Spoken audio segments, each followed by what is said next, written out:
Bonsoir et bienvenue sur les antennes d'Azur TV. Très heureux de vous retrouver pour votre point sur l'actualité. À la une ce soir, le coup d'envoi des soldes d'été. Nous irons à Marseille pour voir comment les clients et les commerçants ont vécu ce premier jour de réduction des soldes qui sont capitales pour toute une profession.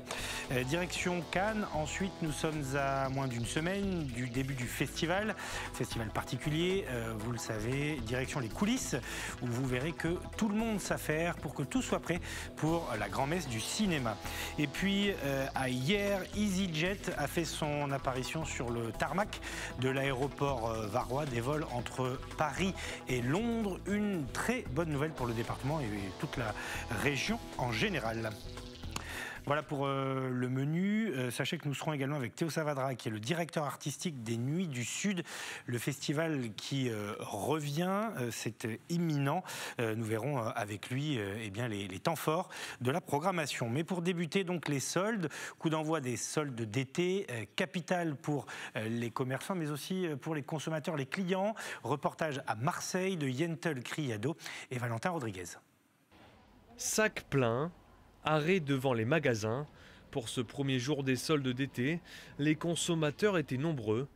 Rattraper le temps perdu et retrouver les joies de la consommation dans les boutiques, après plusieurs mois de confinement, les Marseillais n'ont pas raté ce rendez-vous incontournable.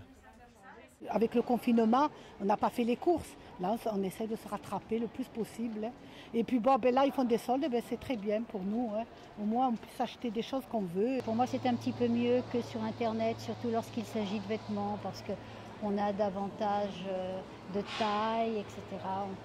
On peut se rendre compte. Voilà. Il y a encore des personnes qui préfèrent se promener dans les boutiques plutôt que sur Internet. L'un n'empêche pas l'autre, mais c'est un complément. C'est important pour tout le monde, pour la vie, pour tout le monde. Ils étaient enfermés, ils étaient au Covid. Et là, tout le monde, regardez la rue Saint-Péréol, comme c'est agréable, précis. Des soldes d'été perçus comme une aubaine pour les commerçants qui vont pouvoir vider leur stock accumulé ces derniers mois. Aujourd'hui, on a eu quand même une période où les magasins étaient fermés, donc il y a pas mal de produits en stock dans les magasins et un premier jet d'offres qui va être très intéressant puisque ça nous permet, nous commerçants, de faire de la trésorerie dans nos commerces et du coup aux clients de profiter de très bonnes affaires. Parce qu'il faut savoir que les soldes par rapport aux promotions nous permettent de vendre à perte. C'est la seule période où on peut vendre à perte. Donc on pense que ça va être un bel événement. Décalé d'une semaine en raison de la crise sanitaire, une modification de date qui peut profiter aux commerçants locaux. Nous, dans le sud, on préfère quand même que les soldes soient un petit peu décalés, puisque ça nous permet de profiter un peu des justes prix et donner la possibilité aux touristes de profiter des soldes, mais un peu plus tard. Donc c'est très bien que ça soit décalé d'une semaine. Les soldes d'été sont prévus jusqu'au 27 juillet prochain. Sur la Croisette à Cannes, on est à 6 jours du top départ du grand festival du film, à partir du 6 juillet prochain. Le festival qui va se prolonger jusqu'au 17 juillet, édition particulière marquée par la crise de la Covid-19. Et en coulisses, toujours la même effervescence à quelques jours du coup d'envoi de la manifestation. Reportage de Benoît Ruiz et Margot Sansano. Pour sa 74e édition, le Festival de Cannes a ressorti son tapis rouge.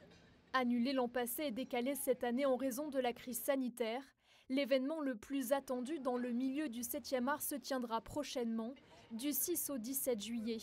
Alors, en coulisses, les équipes techniques sont sur le pied de guerre depuis plus d'un mois et on vérifie que tout fonctionne correctement avant le grand jour. On prépare les salles au niveau du son, de l'image et de la technique pour pouvoir accueillir les équipes du festival avec leur matériel, qui ensuite, eux, vont diffuser les films en compétition et pour que ça se passe dans les meilleures conditions possibles.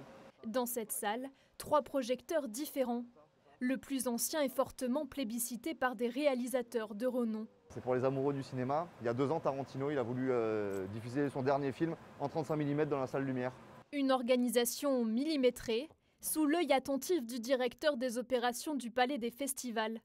Après plus d'un an où la grande majorité des 200 salariés ont été mis au chômage technique, ils savourent aujourd'hui le plaisir retrouvé de cette salle mythique où sont visionnés les plus grands films. Là, nous sommes sur la passerelle technique attenante à la cabine de projection de la salle Louis Lumière. Ça fait du bien de la revoir et surtout de la voir reprendre vie petit à petit, parce que là, on est maintenant dans le compte à rebours et il reste que quelques jours avant l'ouverture au public. Donc oui, ça fait énormément de bien, forcément. Cette année encore, de nombreuses stars feront leur apparition sur le célèbre tapis rouge de la Croisette. Des célébrités se cacheront dans les palaces. Après plusieurs mois compliqués, le Majestic Barrière est prêt à accueillir la clientèle du festival. Le festival, je pense, va prendre tout son sens, parce qu'entre la clientèle individuelle, entre la clientèle festival, va faire que ça va être un vrai événement, on va dire, populaire en nombre avec le tourisme de Cannes et tout ça. Donc je pense que ça va être une très belle émulation et une très belle expérience. Et je pense que la quinzaine va être plutôt enrichissante et plutôt intense à vivre. Service housekeeping ? En chambre, dernier coup d'œil avant l'arrivée d'une mystérieuse célébrité. Le personnel est aux petits soins. Tout doit être parfait jusque dans les moindres détails. C'est aussi ça, la renommée du Festival de Cannes. Et dans le Var, hier, cette bonne nouvelle pour les usagers et passagers de l'aéroport de la métropole varoise, Toulon hier. La compagnie EasyJet pose désormais sur le tarmac ses avions, des correspondances avec Paris ou encore Londres. Les explications sont signées Marion Colangelo. C'était un avion particulièrement attendu sur la piste d'atterrissage de l'aéroport de Hyères. Le tout premier vol EasyJet. La compagnie européenne a décidé de poser ses valises à Hyères depuis cette année. 2 liaisons possibles à partir de l'aéroport varois, Paris-Charles de Gaulle et Londres-Gatwick. On avait jusqu'à maintenant 20 aéroports desservis en France et on est très fiers de rajouter ce 21e. C'est la région de Toulon-Hyères est une très belle région et on pense qu'on peut à la fois permettre aux Français qui souhaitent découvrir la région de venir, également aux Anglais de venir dans cette région. Puis on veut aussi permettre aux gens qui habitent ici de pouvoir voyager et notamment avoir des connexions à Roissy-Charles de Gaulle ou à Londres-Gatwick vers d'autres destinations dans le monde. Une nouvelle collaboration qui réjouit le maire de la commune de Hyères, notamment après un début d'année difficile pour l'aéroport. Cet aéroport a failli avoir un coup fatal quand Air France brutalement l'a un peu abandonné. Et ce n'est pas la compensation de Transavia qui pouvait le relancer complètement. Donc voir une compagnie importante venir sur 2 destinations capitales, à tout point de vue, et espérer que cela fonctionne et qu'ils étendent leur envergure sur l'aéroport est pour nous capital. Donc très heureux que EasyJet ait pris cette décision. Un véritable atout pour la métropole Toulon-Provence-Méditerranée, avec des vols proposés à partir de 30 € au départ ou en direction du Var. Et un peu de culture avec notre invité ce soir, Théo Saavedra. Bonsoir Saavedra, pardon. Merci d'être avec nous, directeur artistique des Nuits du Sud. Avance, on a plutôt hâte de retrouver votre festival à partir du 8 juillet prochain.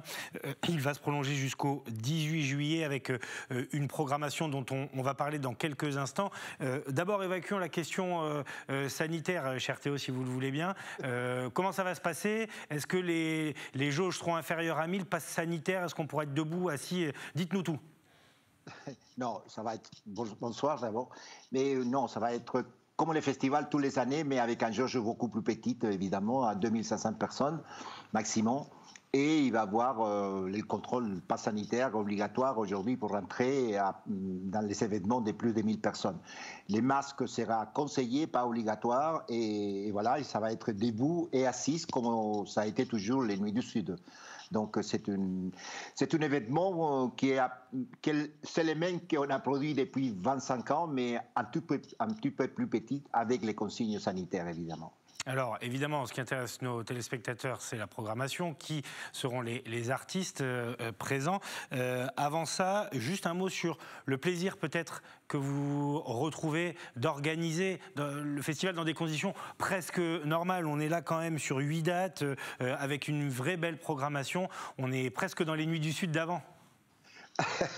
Écoutez, c'est la volonté de la ville, en tout cas, de faire un festival de qualité, donner continuité à un festival qui, historiquement, a connu cette réussite que tout le monde connaît. Donc, c'est un très grand plaisir pour nous de pouvoir offrir aux gens des territoires, Vansois et ailleurs, évidemment, et un festival de qualité avec des artistes qui viennent. Des 5 aussi pays différents, malgré les difficultés qu'aujourd'hui sont les artistes pour voyager. Alors on a une programmation très éclectique quand même, c'est la marque de fabrique aussi des Nuits du Sud à Vence. Le premier soir par exemple, le soir du 8 juillet, la scène mettra à l'honneur Sam Mangwana et Martin Solveig. On aura parmi les artistes présents Thomas Fersen et Zouk Machine, Black M également, Claudio Capeo, Blick Bassi, Christine Salem. Voilà, je ne vais pas tous les citer. Pierre-Paul Jacques aussi qui revient sur scène. Voilà quelques-uns des artistes qui seront là. Vous le disiez, c'est pas très facile en ce moment de monter une programmation, notamment avec des artistes qui voyagent. Bah, voilà, c'est la difficulté. Il y a beaucoup d'artistes latino-américains, ils ne peuvent pas venir, malheureusement. Et des artistes américains, c'est très ciblé. Hein. Il n'y a pas beaucoup d'artistes nord-américains qui voyagent. L'Afrique, il a ses difficultés aussi. Donc, on a été chercher des artistes qui avaient organisé déjà, s'avaient organisé avant, certains vivent en Europe. Et évidemment, on a été chercher des artistes français qui sont en tournée. Donc, c'est une programmation typiquement Nuit du Sud avec des têtes d'affiche, avec des nouvelles découvertes. Et c'est le cas de Sam Mangwana, qui c'est un artiste superbe, c'est un artiste africain qui va nous faire la conga congolaise, la rumba congolaise, pardon, avant Martin Solveig qui va nous faire danser. On voulait quand même faire cette ouverture forte pour dire voilà la fête, voilà le moment génial de passer un bon moment ensemble. Et c'est notre objectif, c'est pouvoir faire la fête et tout à fait en sécurité, parce que nous avons, les organisateurs des festivals, quand même une responsabilité assez importante de dire attention, le Covid, c'est quand même une maladie dangereuse et il faut faire attention. Donc, on va prendre toutes les mesures possibles pour que les gens se sentent en sécurité à l'intérieur. Alors on rappelle que le pass sanitaire est obligatoire pour toutes les personnes de plus de 11 ans, donc certificat de vaccination ou test PCR. Une dernière chose, Théo, sur la billetterie. Pardon. Oui, je vous en prie, allez-y. Le test antigénique aussi, il est valable. Oui, évidemment, je l'ai oublié, mais vous avez raison de le préciser. Une dernière chose sur la billetterie, est-ce qu'il reste des places? Comment on fait? On va sur le site des Nuits du Sud? Dans toutes les bonnes maisons qui vendent des billets, et dans les sites des Nuits du Sud, et dans les Leclerc des Vence, il y a encore des billets pour toutes les soirées. Les billets les moins chers, évidemment, sont partis, mais il reste un peu de billets. Il faut se méfier parce qu'il va y avoir, on sait qu'il a, la dernière semaine, là, il a beaucoup de demandes, beaucoup de coups de téléphone. Mais bon, on est dans une très, très bonne spirale, et c'est une spirale ascendante.